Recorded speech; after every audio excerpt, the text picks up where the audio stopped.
Olá pessoal, mais um podcast no ar. Pois é, hoje nós vamos falar um pouquinho sobre recolocação profissional.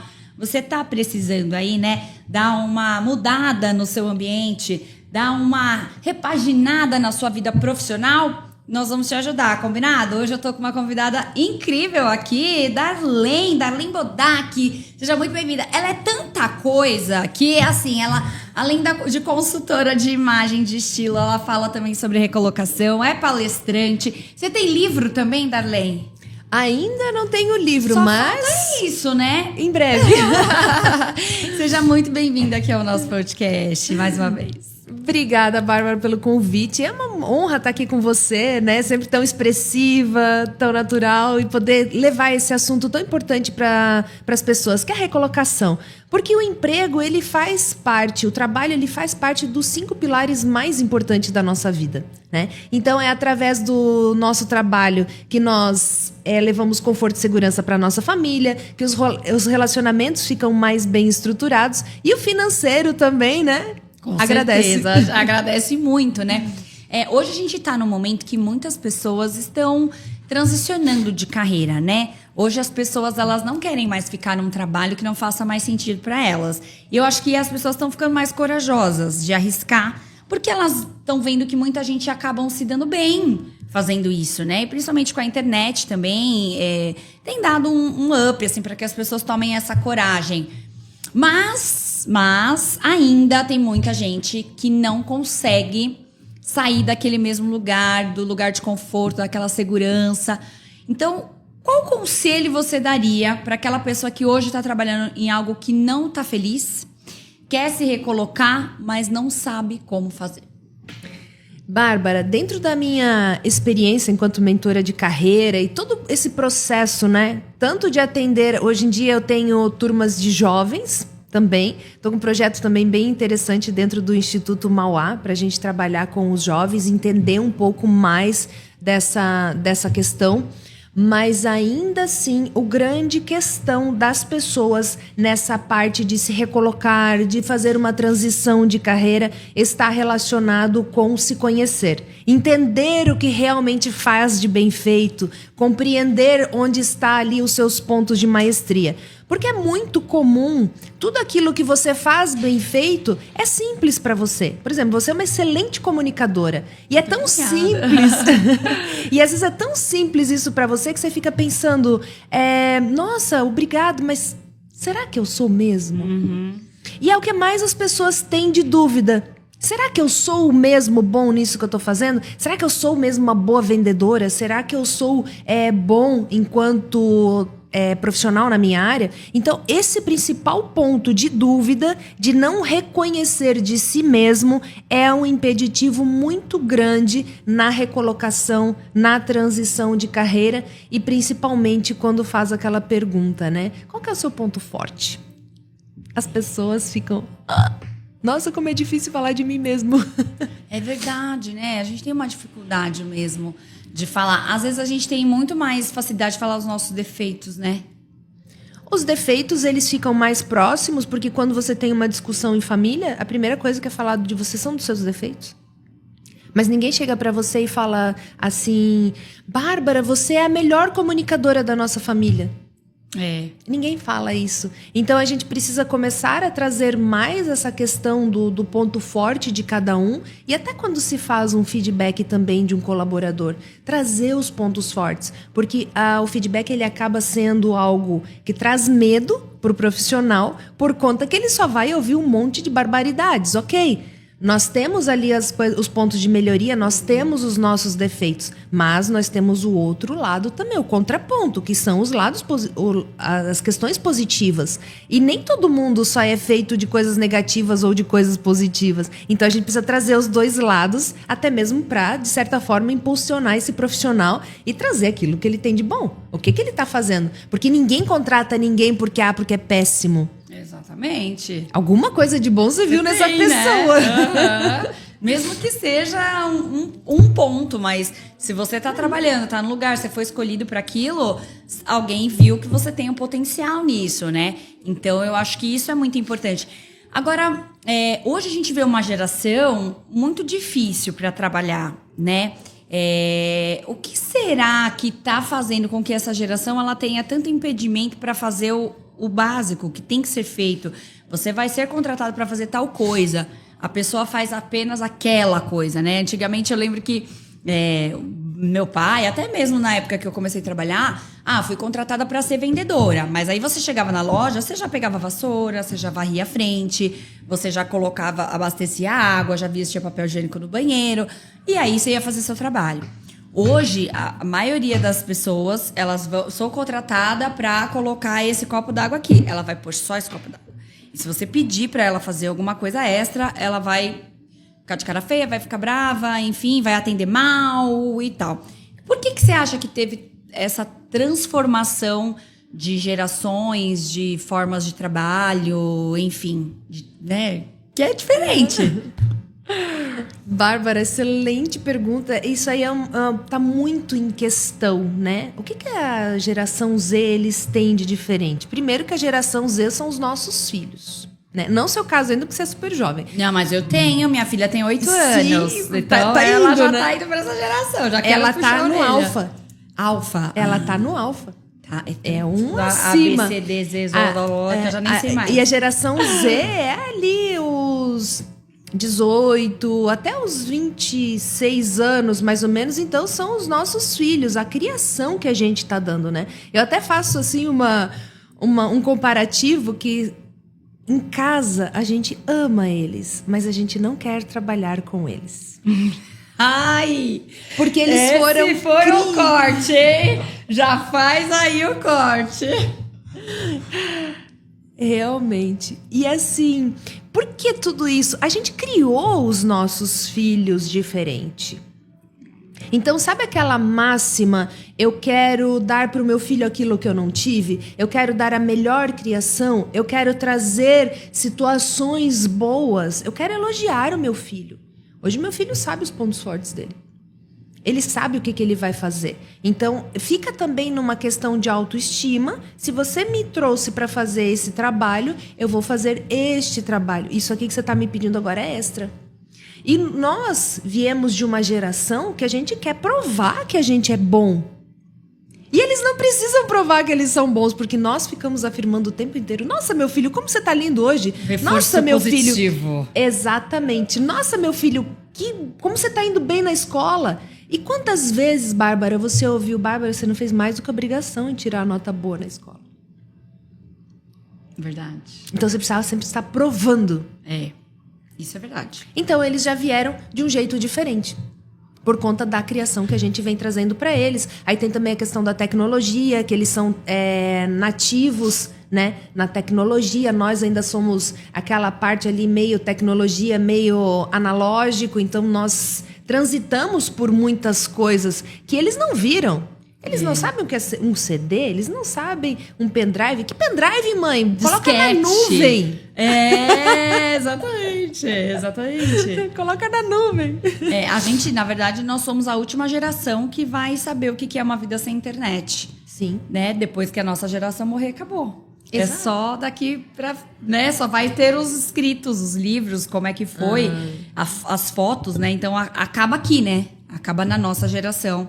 Então, ao mesmo tempo que é muito bom, né? Que eu acho que hoje, por isso que a gente tem uma série de adultos ansiosos, depressivos, porque a gente viveu talvez uma infância, uma adolescência muito rígida, muito controladora e tudo. A gente também vai ter uma geração ansiosa e depressiva porque foi mimada demais. Então, na verdade, nunca vai estar bom, né? Esse é o problema, né? Exatamente. Porque pro baby boomer, Desculpa, mas o Léo tá rindo aqui da sua voz da consciência aqui. Uma psicóloga que ela falou, eu sempre te falei, mas ela falou assim, não importa a forma que você educar seu filho, você não precisa se preocupar, você vai estar sempre errado. Exatamente. Boa, Léo, é sobre isso. Excelente. E assim, o baby boomer, que é a geração antes da nossa, eles também não gostavam da gente. Então, Até hoje, quando você fala com baby boomer, ele fala, na minha época não era nada disso, era trabalhar e fazer dinheiro. Nós já viemos com um negócio, vamos trabalhar, vamos fazer dinheiro, mas vamos viajar de vez em quando um pouquinho? E o jovem, a geração Z, ele quer encontrar um propósito no que ele está fazendo. Então, por mais que o trabalho seja mecânico, mas ele quer entender o porquê que ele está fazendo aquilo. Que é lá aquele negocinho dos 7 anos, né? Mãe, por que isso? Por quê? Por quê? Por quê? Então, e ele continua dentro desse porquê porque ele recebeu respostas. E ele vai precisar desse contraponto. E ele também quer uma qualidade de vida. Ele quer ter que apareça a produção dele. Então, imagine quantos trabalhos que você já teve, que você fazia coisas que naquela hora era ok, tinha uma pressa, tinha uma necessidade, quando você entregava, a gente não vai mais fazer isso aqui, não. Pro jovem, você faz um negócio desse, ele quer ir embora. É o fim, falar, não vou ficar mais aqui. Exatamente. É uma faca de 2 gumes, né? Então é muito difícil, mas é a realidade que a gente se encontra hoje. E antigamente você via, por exemplo, o meu bisavô, o meu avô entrava numa empresa, era registrado nessa empresa e ficava 20, 30 anos, se aposentava naquela empresa. Hoje você conversa com uma pessoa que tem 25 anos, 30 anos, o currículo dela ela já passou por mais de não sei quantos lugares. Isso é bom ou é ruim para um profissional? Falando profissionalmente. É péssimo. Porque pensa assim, ó, eu até falei bastante isso quando eu fiz um projeto de estagiários, eles me fizeram essa pergunta. O que eu perguntei a eles? Eu devolvi com uma pergunta. Eu falei, você levou quanto tempo mais ou menos para se adaptar nessa empresa agora que você está fazendo estágio? Aí eles falaram assim, acho que foi uns 3 meses mais ou menos, agora que eu estou no 5º mês que eu estou começando a ver um resultado. Então você imagina que você fica 3 meses numa empresa, você não gostou do que te falaram, você sai, você vai para outra empresa, aí você fica lá uns 5, 6 meses, aconteceu alguma coisa, você sai. Perceba que cada vez que você está se acostumando a uma cultura, a uma metodologia de trabalho, a uma entrega, você não consegue consolidar a sua experiência. Porque a experiência, ela vem a longo prazo, ela vai maturando com o tempo. E essa quantidade de troca, você não consegue fazer essa maturação. Então, você precisa pelo menos, porque você começa a ter uma experiência firme em algum local depois de 1 ano e meio dentro daquela empresa. Então, imagine, um profissional que ele troca a cada 6 meses de empresa vai ficar muito sem um chão firme, sem uma base bem estruturada para ele dizer que ele já tem 5 anos de experiência dentro da área dele. Porque ele mudou tanto que ele não viu um resultado real daquilo que ele fez. Diferentemente de um profissional que já ficou pelo menos 3 anos em uma única empresa. Porque ele vai desenvolvendo, ele vai vendo situações ali que daí ele vai, olha só, esse copo não, acho que ele não fica bom aqui por tais razões, vou mudar ele de lugar. E daí quando ele muda, ele vê um resultado grande daquela mudança. E até também ele vai aprendendo a lidar com problemas, né? Resolver problemas. Então, se aí ele ficou aquele tempo, ele vai para um outro lugar e acontece aquele problema, ele vai ter a experiência de resolver aquele problema no outro lugar. Então, eu acho que realmente, assim, no mínimo, 3 anos para você realmente sentir se você realmente quer ou não ficar ali naquele lugar, né? 1 ano eu acho muito pouco, 2 anos eu acho que é onde você tá começando a descobrir, 3 anos eu acho que é um momento, assim, bacana para você parar e pensar. Mas realmente, ficar 3, 4 meses no lugar, a não ser que seja um lugar extremamente hostil, extremamente... Você sofreu um abuso psicológico, um abuso, né, físico ali, aí, né, não tem nem o que falar. Mas enquanto relação, né, de chefe, de colega, são coisas que a gente vai levar para a vida inteira. E se você não se adaptar, você nunca vai ter uma experiência, você nunca vai poder crescer. E também nem crescer dentro da empresa, porque para fazer uma carreira também hoje dentro de uma empresa... Não é mais tão fácil como era antigamente, né?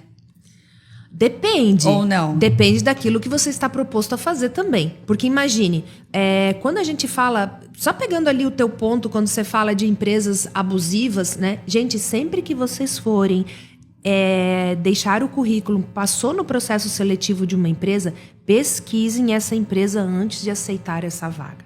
Porque quando você começa a olhar na internet o que as pessoas estão falando dessa empresa, você economiza o seu tempo. Ah, Darlene, mas eu preciso muito desse trabalho porque eu estou passando por dificuldades financeiras. Mas já então, se você aceitar, você está aceitando algo que você está sabendo que você vai passar e já comece olhando para este mercado. Porque eu sempre digo uma coisa, é muito mais fácil você arrumar um novo emprego quando você está trabalhando em algum lugar do que quando você está desempregado. Porque aquela ansiedade, o sistema nervoso fica tão alterado que você tem maior dificuldade de passar numa entrevista de emprego. Nossa, que interessante isso. Sim. Por conta do medo, por conta da dificuldade que está por vir, começa a ficar dentro de um mundo extremamente hostil internamente. A pessoa começa a passar por essa dificuldade. E aí aceita o que vier, tipo, mais ou menos isso. Sem pesquisar. É o que eu preciso agora. Ok, mas já vá com a mentalidade que esse lugar não é um lugar bom e que você precisa arrumar uma forma de sair dali. Que aí vai ficar durante um período, um tempo, né? Vai ser o meu quebra-galho ali, enfim, você pode, né, também ter essa opção. Hoje, quem mais se recoloca no mercado? Homens ou mulheres? Quem mais procura, assim, essa mudança de carreira? Ambos. Não tem um... Ambos, porque, por exemplo, assim, os homens eles começaram a entender também que existem outras coisas além daquela empresa que ele está. E os homens também estão buscando por se especializar mais. Só que o homem, ele tem uma chave de virada diferente da nossa. Porque, querendo ou não, nós mulheres ainda temos apego pelos locais que nós passamos. Em tudo, né? Nós somos apegadas em tudo. Somos emocionais, né? Muito mais. O homem, ele é a razão. Se ele recebe, às vezes ele vai receber até uma proposta de emprego que ele vai ganhar menos, mas vai ser melhor pra ele ali naquele sentido, ele não pensa duas vezes, né? A mulher já fala, ai, mas eu tenho aquela minha amiga que é a recepcionista, a gente se dá tão bem, a gente almoça todo dia junto, ai, vou perder minha amiga. Tem isso, né? Tem isso. E tem também, às vezes, algumas situações assim, ai, mas eu já estou empregada. Eu vou mandar, então, essa vaga lá pra aquela minha amiga que tá precisando, porque ela tá precisando muito mais do que eu. A gente é muito assim, né? Muito coração, muita emoção. E o homem não, ele é prático, porque o homem, o que ele pensa? Cara, eu tenho a minha família para sustentar. Eu tenho mulher, eu tenho filho pequeno, eu tenho escola, e a responsabilidade é minha. E a mulher, ela não que ela não tenha essa responsabilidade, ela tem também a responsabilidade, mas ela tem bastante a questão emocional. Até porque, né, hoje 64% dos trabalhadores no Brasil são mulheres, né? Sim. Então a gente tem muito mais mulheres trabalhando do que homens. Então a gente vê como a mulher, ela ainda... Eu acho que pode ser até por isso da gente ter essa responsabilidade de falar, cara, eu não posso sair daqui, eu vou aguentar mais um pouquinho. Eu vou aguentar mais um pouquinho. E principalmente essas 64%, a maioria são mães ou mulheres que não têm um parceiro para ajudar financeiramente. Então, a gente vê um Brasil realmente de mulheres que se sustentam, né? E eu até estava falando isso com uma amiga ontem, né? Falando sobre essa questão de como hoje, né, os homens, eles estão um pouco mais acomodados nesse sentido. Porque, assim, a mulher, ela tá tomando um lugar que, muitas vezes, ela tá tomando o lugar do próprio homem. Então, o homem, ele tira o pé. Porque pro homem é muito mais confortável. Ele tem a mulher que lava, passa, cozinha, que namora com ele e que ainda põe uma grana em casa. Até eu quero ser homem, gente! Entendeu? Então, assim, só que quem fez isso? A própria mulher. E não é errado. Eu também trabalho pra caramba, também ajudo em casa e tal. Só que isso traz um desgaste pra mulher... Muito grande. Muito grande. Muito grande. Psicológico, físico, emocional. E desnecessário. Mas aí entra uma questão. Eu sou mãe de menino. E eu sempre falo pra ele a responsabilidade que ele tem no mundo. Ótimo. Porque ele precisa saber a responsabilidade. Ah, mãe, mas por que eu tenho que ter essa responsabilidade? Eu falei assim, olha a tua força física agora aos 16 anos e olha a minha já como está aos 46. Então, as brincadeiras que a gente fazia quando ele era pequeno não são mais possíveis hoje. Então, a força dele é completamente diferente. A questão hormonal do homem também é diferente. Nós temos essa bagunça, né? Eu até brinco que nossos hormônios parecem Curitiba, né? A gente amanhece, tá com frio, daqui a pouco já tá calor e depois já tá com vontade de chorar e assim vai. O homem não tem isso. Claro que ele fica triste, ele fica aborrecido com as coisas, mas o homem sai muito mais rápido dessas situações. Então, eu sempre faço um convite para quem é mãe de menino, coloca a realidade da vida do menino. Ela é diferente da nossa. Ele precisa sim aprender a começar a carregar as compras do carro pra gente. Ele precisa sim começar a colocar a energia dele a serviço do mundo. Tem muita mulher com energia muito masculina. E aí a mulher às vezes fala assim, ai, eu tô solteira, eu não consigo arrumar ninguém. Lógico, minha filha, você tá lá, você carrega tudo sozinha. O cara vai abrir a porta pra você fala, por que tá abrindo a porta pra mim pra quê? Uhum. Eu sei fazer isso sozinha. Então, assim, os papéis acabam se invertendo e a mulher perde essa feminilidade, ela perde essa coisa do draminha da mulher. Eu posso abrir, mas eu não vou, eu quero que ele abra pra mim. Então, eu acho que precisa disso também.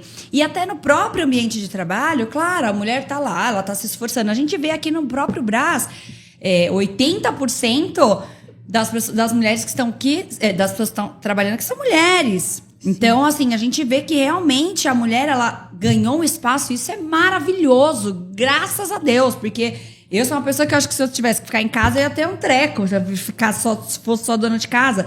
Mas, assim, tem horas que a gente precisa também entender, olha, né, eu vou trabalhar, agora eu não vou mais trabalhar em 2 empregos, eu vou ter só um, tá? Sim. Você vai se virar, marido, você vai ter que dar conta. Exato. E eles dão conta melhor do que a gente nesse ponto. E até tem um estudo que fala que nós mulheres precisamos dormir mais. A gente tem necessidade desse descanso, porque a nossa cabeça não para.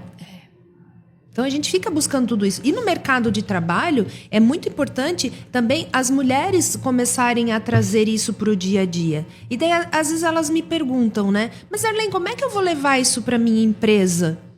Com pequenas ações. Se a mulher, né, ou melhor, se todos os trabalhadores dentro da empresa, eles começarem a atender pequenas situações da cultura, porque a cultura não é só aquilo bonito que fica lá na parede, da missão, visão, valores. É cada um fazer a sua parte. É cada um entender que está ali para trabalhar daquele jeito. Porque a cultura, o que é a cultura? É aquele momento, você lembra quando você era pequena que a sua mãe falava, não entra de chinelo dentro de casa que eu acabei de passar pano? Uhum. Isso é a cultura da casa da sua mãe. Enquanto não sentasse todas as pessoas à mesa, não acontecia o almoço, porque era a cultura da casa da sua mãe. E provavelmente você levou coisas para sua vida dessa cultura. E cada empresa tem uma cultura a ser respeitada, porque a cultura é um momento de ordem, são as regras daquela casa. E cada um que entra naquela empresa fez um acordo, aceitou o salário, aceitou aquela cultura, aceitou estar ali. Então precisa ter esse olhar de que cada um vai fazer essa cultura como se estivesse na casa da própria mãe. Respeitando aquilo tudo para transformar também num ambiente melhor. E como que a gente espalha essa cultura para a gente viver bem? Informando as outras pessoas que estão chegando, que é o treinar. Poxa, mas isso não está na minha vaga, eu não tenho que treinar, mas eu quero um cargo. Eu quero crescer na empresa. Se eu quero crescer na empresa, eu preciso começar a mostrar que eu sou diferente. Porque a partir do momento que você está mostrando que você é diferente, que você atende outras situações, você também está mostrando que você está apto para aquele cargo. Então, o tanto que eu vou te treinar vai ser muito menos do que eu pegar você cru e falar assim, você vai ser gestora a partir de agora. Vou te dar 5 pessoas para você tomar conta. E se a pessoa não tiver um mínimo de preparo, vai ser um desastre total. Vai perder 2 funcionários. É verdade. Às vezes até mais. Até mais, né? Dentro dessa questão, por exemplo, hoje a gente vê que o Brás também passou por uma transição muito grande, onde as pessoas... Na pandemia, né? Acho que foi o boom, onde as pessoas tinham loja física, trabalhavam todos os dias e tudo. E hoje tá no online. O online ganhou um espaço muito grande aqui no Brás e em outras empresas também a gente percebe que tem essa questão hoje. E a gente conversando com alguns lojistas, a gente percebe esse um pouco de medo, né, um pouco de receio do online. E até medo e receio de mudar algo que, tipo assim, isso aqui já faço há 30 anos e dava super certo, atendi o cara no balcão e vendia X por mês. E hoje... lojistas que têm aí grandes empresas, 20, 25 anos, precisam mudar. E para eles estão tendo essa dificuldade, assim. Então eu queria que você desse uma dica para essas pessoas que hoje precisam migrar do físico para o online. E aí são da geração do caderninho, entendeu? Então, assim, e agora o que eu vou fazer? Acho que eu vou fechar minha loja. Queria que você falasse um pouquinho para esse público. Quando a gente fala do empreendedorismo e desse crescimento do online realmente ele veio para ficar e ele atravessa o mundo, né? Então, hoje a gente tem várias plataformas que estão enviando para o Brasil, envia para o mundo inteiro e a gente compra. E a gente compra bastante. E eu acho que a questão de começar a migrar para o online, ela realmente é importante. Mas ainda assim, muitos empresários, eles olham para o online como um gasto muito grande. E o online, ele acaba sendo um investimento. Porque a partir do momento que você coloca teu material ali, claro que aqui a gente também tem uma rotatividade muito grande, porque a gente está falando de moda. Né? Então vai mudando muito, muito rápido. Mas perceba, as empresas que elas já estavam no online muito antes da pandemia, elas estão voando. Elas estão correndo. E isso mudou porque, além do site que a gente fala, né, de colocar ali dentro de uma plataforma, um e-commerce, tem também, muitas pessoas estão vendendo já no WhatsApp. E para o empresário que compra aqui no Brás, é muito mais cômodo ele da loja dele, ele receber um catálogo, receber algo onde ele possa comprar sem que ele precisa se deslocar. Porque imagina, a gente está... Para o lojista que mora em São Paulo, que vem até aqui, é uma situação, é um dia. Agora, para um lojista que ele vem de um outro estado, dependendo do estado... Eu sou de Santa Catarina. Muitos que vêm do interior de Santa Catarina levam 10 horas, 15 horas, do Rio Grande do Sul mais ainda, ou do Nordeste. Então, acaba facilitando essa questão de custo, essa questão do gasto... Então, precisa começar a disseminar mais, precisa começar a incorporar essa questão da tecnologia também. E a gente, quando fala de tecnologia, muitas coisas estão facilitando através da tecnologia, né? E algumas empresas, elas colocam os próprios vendedores que eram de balcão, como você bem disse, para atender o WhatsApp. Então, e para algumas mulheres isso acaba sendo maravilhoso porque ela trabalha de onde? Da própria casa dela. Então imagina quantas pessoas que você pode empregar para fazer essa venda via WhatsApp, fazer esse atendimento para o cliente, e eles acabam fazendo chamadas de vídeo para mostrar algumas coisas em específico, acabam fazendo dessa forma, porque a chamada de vídeo ela acabou tendo uma qualidade também muito grande que facilita essa venda. Então, é muito possível, sim. E lembre-se, investir no online é investimento e não um gasto. É verdade. E não ter medo, né? Do novo. Acho que as pessoas têm medo. O novo dá um medinho, né? Ah, com certeza. Imagina, de repente, você está acostumada a sempre vir pela mesma rua, você chega amanhã aqui e aquela rua já está contramão. Você vai ter que mudar todo o teu trânsito. Então, o novo, ele sempre vai assustar a gente. Existem também perfis comportamentais de pessoas que necessitam dessa novidade. E que daí, provavelmente, são esses empresários que já estão na frente. E tem também os mais conservadores. Um perfil mais conservador, ele resiste até enquanto ele puder a não entrar nessa parte da tecnologia ou até mesmo, como você disse, né? Gente, faz 30 anos que eu vendo aqui no balcão. Mas só que agora você está sentindo uma perda muito grande. E daí está todo mundo indo por aquele caminho, por que eu vou ficar estagnado aqui? Sim. E quanto cliente que está deixando de atender? Quantos clientes que antes você tinha e que talvez não tinha devida atenção porque era uma rotatividade muito grande, enquanto que essas pessoas que estão atendendo esses clientes pelo WhatsApp conhecem pelo nome? As pessoas querem isso também. Então, por exemplo... Essa qualidade do atendimento, ela vai ser muito importante. Porque quando a gente fala de humanização, não é só tratar bem algumas pessoas, é tratar bem o todo. E o cliente é a pessoa que mais precisa ser bem tratada. Aquela frase do cliente sempre tem razão, ela, claro, tem as suas nuances, mas é mais ou menos isso. O cliente, ele precisa ser chamado pelo nome. Isso é muito importante. Até dentro da análise da linguagem corporal, uma das coisas que mais as pessoas gostam é de ser chamadas pelo nome. Elas gostam de ouvir você chamando o nome dela. Então, uma das coisas bacanas, assim, para você aprender a se relacionar com alguém é falar o nome dela várias vezes durante uma conversa. Exato. Né? Isso na comunicação, isso é um feeling bem legal. Então, falar mesmo o nome da pessoa várias vezes, porque ela vai se sentir importante. Então, a gente chamar o cliente pelo nome, a gente ter essa atenção, colocar o cliente, olha, eu não estou mais atendendo no balcão, mas agora eu estou no online, né? Eu vou te dar um desconto, vou te dar um cupom especial se você comprar no online.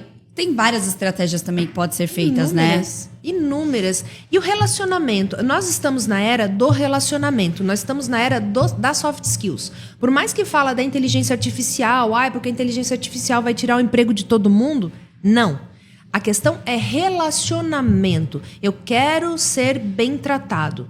E quando a gente fala de relacionamento e ser bem tratado, as pesquisas mostram que 93% dos funcionários que saem das empresas não é por conta de salário, e sim por conta de relacionamento, por serem maltratados, por não ter uma condição mental boa naquela empresa.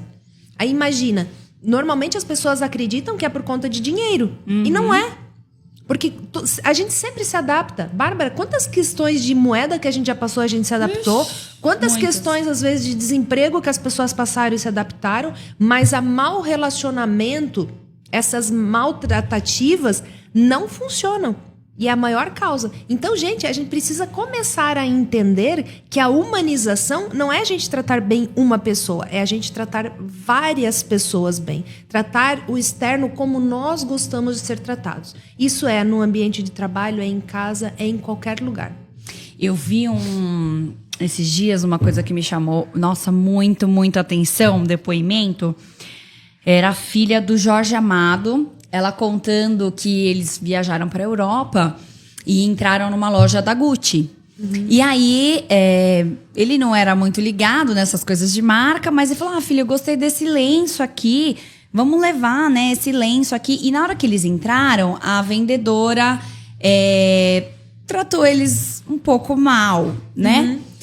E ele acabou comprando os lenços, só que ele nem se ligou, porque ele era muito simples, então não pensou nisso. Tanto que ele leva um lenço pra irmã dele e um lenço pra empregada dele. O mesmo lenço. Até a filha fala, mas você vai levar o mesmo? E qual o problema? Né? Ele fala, não, eu amo elas do mesmo jeito. Levou. Aí no outro dia, ela falou, pai, eu queria voltar lá porque eu vi uma bolsa e eu me arrependi de não ter pego, né? Vamos voltar.